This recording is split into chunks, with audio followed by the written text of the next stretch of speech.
Hello there and welcome to the Gavel. I'm Lanre Lasisi and I will be guiding you through all that I have for you today. Now, federal parliamentarians are still on recess due to resume on Tuesday, the 25th of April.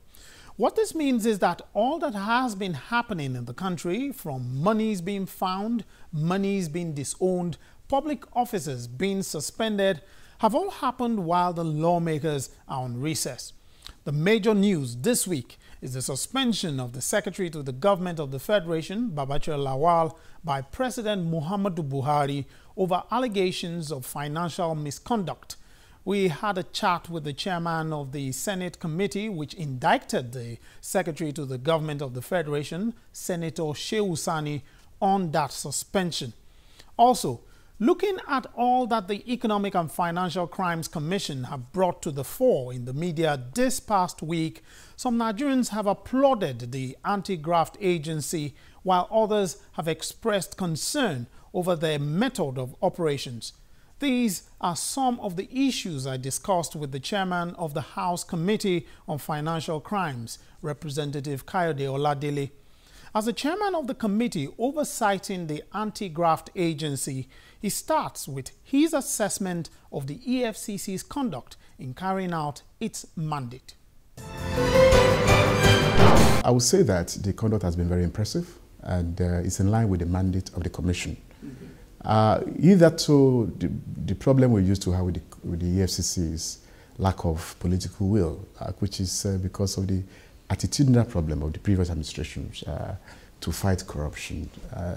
But right now, we have a president that has zero tolerance for corruption. And as a result, that has given impetus to the fight and then to the resolve of the EFCC to uncover corruption. And so far, I would say that they're doing a good job. They require cooperation anyway, but if you look at the whole thing, you'll discover that they've done it well. They've done well. Okay, well, it's interesting you do put it that way, because a lot of people have a lot of problem with the way the EFCC is going about its mandate. Some people say they believe it appears to be more of media razzmatazz than core investigative work that leads to conviction, gets people to go to court and get convicted at the end of the day. So what do you say to those people? Well, you remember when everybody was there, part of the criticism was that it was always going to the media. For every little thing, it was always in the media, and that we had this media trial. In any event, people should realize that this is a public issue, public interest matter. The EFCC cannot uncover millions of dollars and hide such money. It has to be in the open. We have to let people realize that things are working, and for those that are supplying information, they also have to know that the EFCC and other security agencies are working on their information, and that will encourage them. But there is no way the EFCC will carry out its functions, which, generally speaking, are issues that concern the general public, without informing the people about it. But whether on the issue of the investigation, I will say this.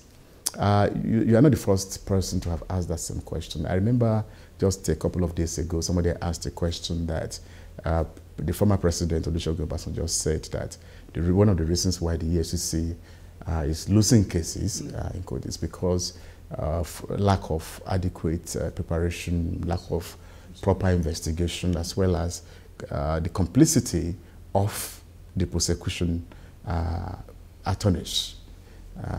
Of course, he didn't forget to mention about the judicial corruption as well. We are not talking about a civil matter. We are talking about matters that deal with crime. And when you are looking at criminal prosecution, the standard of proof as well as the burden of proof is different.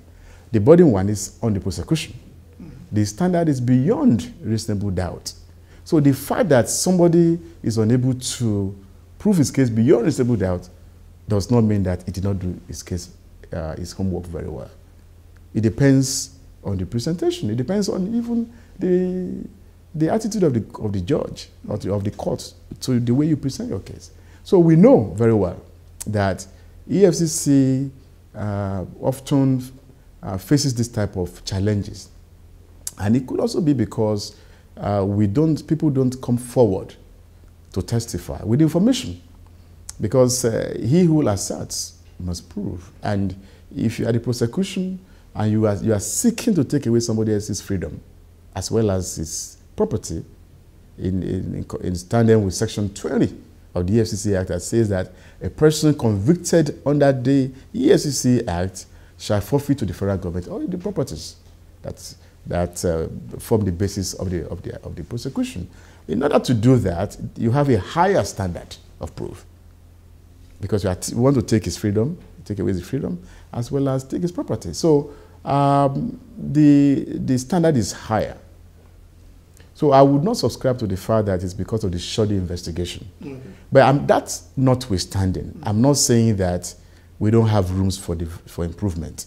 There are some instances where you get to court or you read on the pages of newspapers that some of the EFCC lawyers did not do a good job. Even some judges do complain. Yes. Okay.